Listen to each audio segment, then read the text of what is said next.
Ito. It's on TikTok. Oh, Your wife ito. Pakinggan naman natin itong isa pang sinungaling. Ayan na.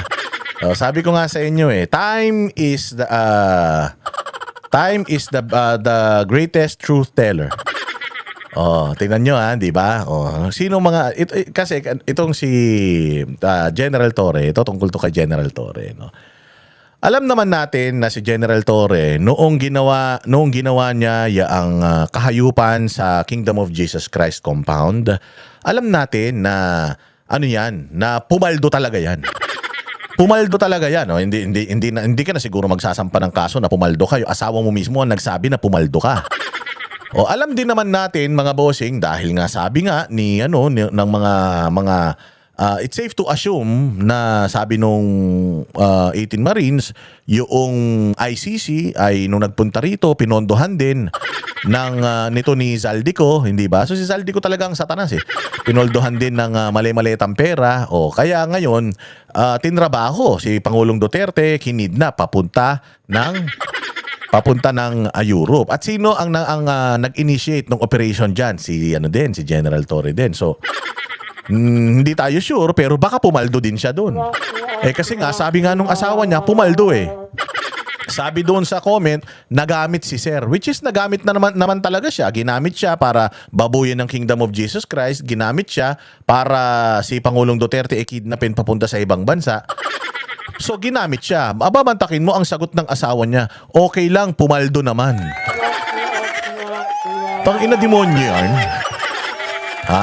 General, matanong ko lang, saan pinalaki yung misis mo? Sa impyerno? Pantakin mo sa dami ng mga kasalanang ginawa mo at sa dami ng mga kaso na nag-aabang sa'yo, meron lang concern na isang netizen na nagsabi na kawawa naman si Sir kasi ginamit lang siya. Kasi ginamit naman talaga siya. Ginamit siya para gawin lahat ng mga kahayupan tas biglang 8 buwan. Ilang araw lang, 45 days lang yata, parang manok. 45 days lang, tinanggal na siya bilang hepe ng PNP. Dati siyang general, 4-star general, tapos biglang nilagay siya dyan sa MMDA para maging general din. Hindi general problem general manager. Ibig sabihin yung mga taga MMDA, traffic enforcer, yung mga Metro Aid. Siya ang ginawang nangangasiwa sa mga yan. So sobrang demotion yung ibinigay sa kanya. So yung isang netizen sinabi na ginamit lang siya, kawawa naman. Naawa naman yung netizen dahil ginamit lang siya hindi ba? Ikaw bilang asawa, sinabi mo sana na oo nga o kaya hindi naman. Hindi naman si Nick Torre naman naman yan, sumusunod naman yan sa ipinag-uutos ng nakakataas sa kanya. Trabaho lang naman yan. Pero ang sinabi nung asawa niya, okay lang, pumaldo naman. Wow, so umamin yung asawa niya na paldo-paldo si Torre sa mga ginawa niyang kahayupan sa Pilipinas. Torre, wag kang magagalit Meron pa tayong kaso dalawa. Doon sa inciting to sedition na ikinaso mo sa akin wag kang magagalit Yung asawa mo naman na nagbistos sa'yo na paldong-paldo ka. Paldong-paldo ka, magpa-skincare ka naman. Walang hiya ka saan nahuhuli ang isda? Nahuhuli ang isda sa bibig. Sobrang daldal ng misis mo. Ayan, binisto ka.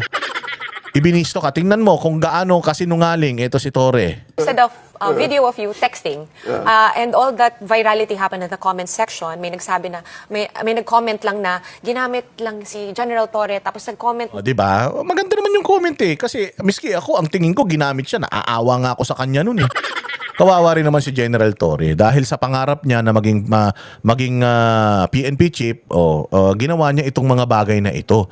Minsan talaga ang tao, pag alam mo incompetent ka, kakapit ka talaga sa patalim para mauna ka So, binigay naman sa kanya yung posisyon na pinapangarap ng lahat ng mga pulis sa buong Pilipinas. Binigay naman sa kanya, kaya lang, 45 days lang. Sinibak na siya kagad. Ngayon, mga bossing, so naaawa naman, miski ako naawa nga sa kanya, naawa yung netizen, mantakin mo. Anong sagot ng misis? Back yung wife mo lang na pumaldo na yan. Actually, pumaldo na yan. Anong sagot ni Torre na matigas ang mukha, mas matigas pa kaysa sa bakya? kagabi lang namin nakita yon. Umiyak ang misis ko Umiyak? Bakit? Paldo ka? Ba't iiyak? Bigyan mo pera. Paldo ka Bakit siya iiyak? Sabi niya paldo ka. Alam mo ba ibig sabihin ng paldo? Kasi yan ang tawag namin sa mga magnanakaw sa kongreso, paldong-paldo Yan ang sinasabi namin kay Sandro Marcos, paldong-paldo, dahil may balita si Sandro Marcos daw ang nagmamanipula ng vape business sa buong Pilipinas. Wala na makapagnegosyo ng vape, kailangan dumaan na sa kanya. Paldong-paldo.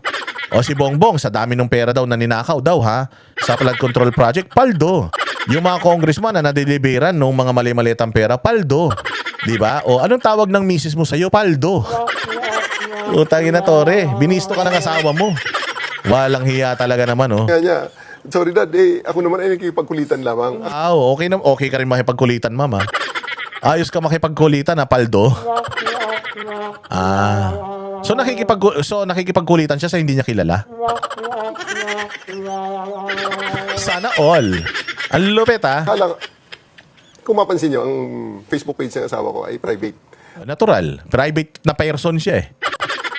Private na person siya. So, private yung Facebook niya. Halimbawa, yung nanay ko may Facebook din siya. Private din yung Facebook niya. Ano yung sinasabi mong private? Ibig sabihin ng private, yung hindi siya nakikita ng hindi siya nasa-search or nakalock yung profile niya. Yung ba yung sinasabi mo na private? Kung nakalock ang profile niya, bakit siya nag-comment sa'yo? Ano pa? Ang hindi niya alam doon, yung TikTok doon sa loob na yun, ay hindi niya na-control ang Privacy viewership. setting.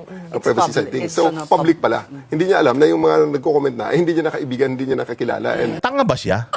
So parang sinasabi mo, gumaganti ka ba sa asawa mo? Sabi nung asawa mo sa'yo, paldo ka. Tapos ngayon, umiiyak yung asawa mo, huwag kang mag-alala. Palalabasin ko na lang, tanga ka. Palalabasin ko na lang, inutil ka. Palalabasin ko na lang, bobo ka. Hindi ka marunong magbasa. Na yung mga kausap mo pala dyan, hindi mo nakilala. Ba yun? Nagawa niyo naman tanga-tao, eh.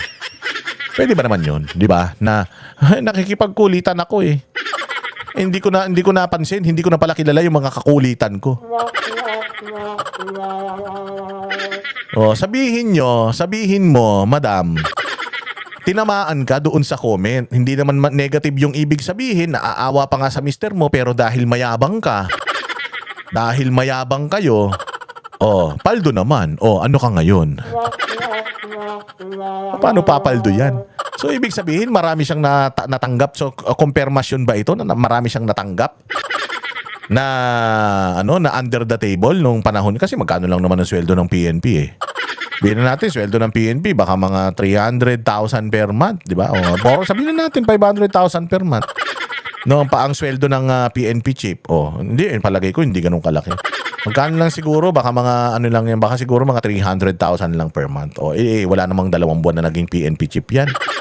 So, papaanong pumaldo yan? Lahat naman, dami kong kilala na mga general, mga koronel, hindi naman sila paldo. Kahit na matagal silang general, hindi naman sila pumaldo. Si Tory lang yung galing sa wala, tapos biglang pumaldo. Sa inyo galing, eh. Huwag kayong magagalit, ha. Kayo naman nagkakalat na paldo kayo, eh. Saan galing yung paldo mo? Galing ba yan sa mga tumatrabaho kay Pastor Apollo Kibuloy na kaya mo ba binaboy yung Kingdom of Jesus Christ compound dahil paldong-paldo ka? Kaya mo ba tinrabaho si Pangulong Duterte na kakalad ka rin mo doon sa eroplano, kakalad ka rin mo papunta sa dahig kahit na illegal ginawa mo pa rin dahil ba paldong-paldo ka doon? Nagtatanong lang ako, sir, ha? Nagtatanong lang ako kasi hindi ka na nga namin pinapansin, eh. Pero papansin yung asawa mo, eh. Mantakin mo ba naman? Tawagin kang paldo? Sana all. Kunin kita ninong sa kasal, ha? Kaibigan kami niya ni Tore. Tagal namin nagsama sa Davao niyan. mga taong sa tingin ko, sabi ko, yan, most probably yan, dahil ako, hindi ko sila pinapansin. Ikaw ngayon ang tinarget nila para i-provoke at ikaw naman, nakipag-engage ka, na nakipagkulitan ka dyan. Ang text kasi, walang emosyon yan, eh. Hindi na. Wala nga emosyon, pero may ibig sabihin. Yung salitang paldo, it doesn't need an emotion para maintindihan mo na kurakot ka. Kasi ang mga papaldo lang naman sa posisyon, yung mga nangungurakot sa posisyon. Yung may sweldo ka pero kikita ka pa, aside from yung sweldo mo, corruption na yun. So alam ba na palagay ko hindi naman siguro corrupt ito si Tory, kasi kung corrupt to si Tory, di sana nagpaputi na ito. Hindi ba? Pero dito mo talaga makikita na sinungaling talaga ito si Tory. Binisto na nung asawa, eh. Mantakin mo gawin niyang tanga yung asawa niya, sabihin niya na hindi niya kasi alam, hindi niya na pala kilala yung hindi marunong magbasa yan, no read no write yan. Ay nako. Kita emotion yan. Sa pag sinabi mong, paldo naman ako, eh. Iba yung dating kung babasahin mo lang. Hindi. Ano pa ba iba ibig sabihin ng paldo? Oh, kasi kung emosyon lang, merong paldo na umiiyak, may paldo na sumisigaw, may paldo na malungkot, may paldo na masaya. Kung yung kasi totoo naman 'yan. A text message doesn't have an emotion. Pero ang ibig sabihin nun, parehas pa din. Paldo means kumita ka. Means yumaman ka. Either, i-assume natin yung paldo na sinabi, malungkot siya, so malungkot na paldo. Paldo pa rin, pero malungkot nga lang. Yung pagkakasabi, pwedeng masayang paldo, pwedeng galit na paldo, pero it still boils down to the word paldo. At ang ibig sabihin ng paldong paldo, ay big time. Kumita.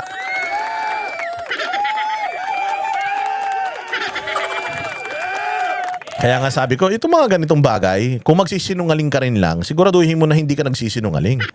Galing-galingan nyo na. O kaya, just keep your mouth shut. Huwag na kayong magsalita.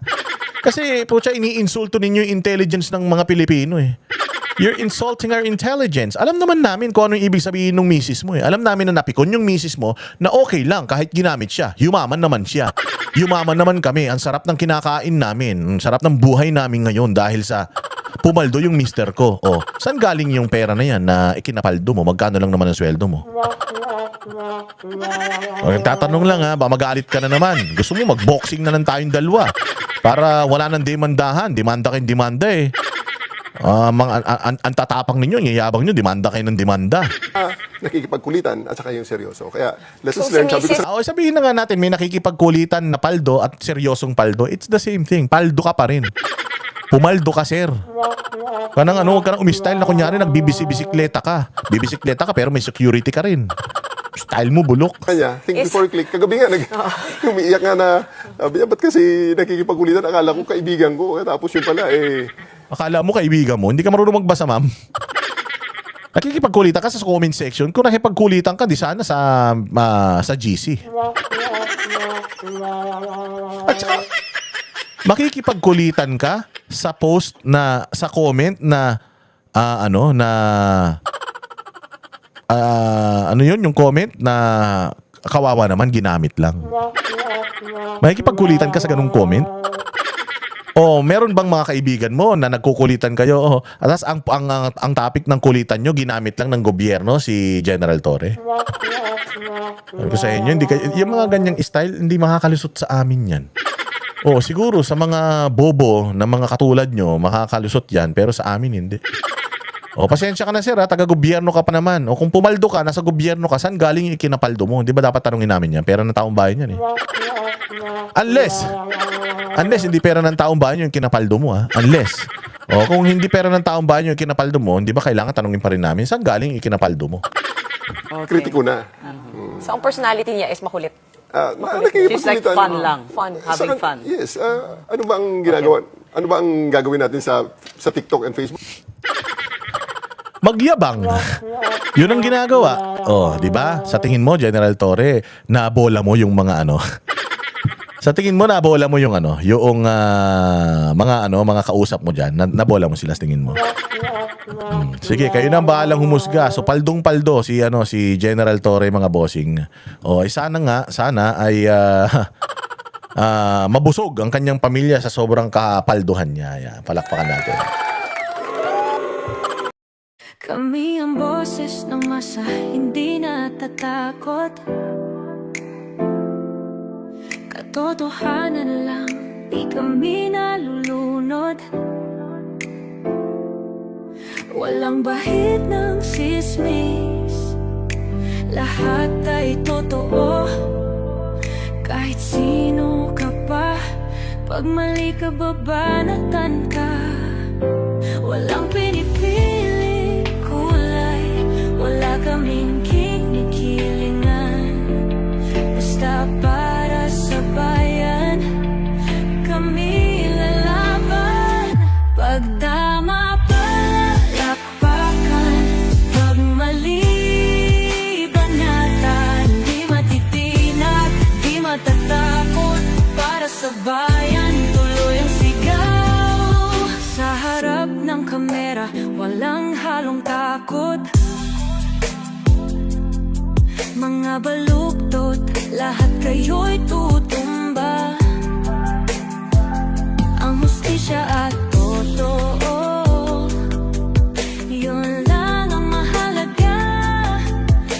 Kahit sinong harang, di kami matitinag. Walang pinipili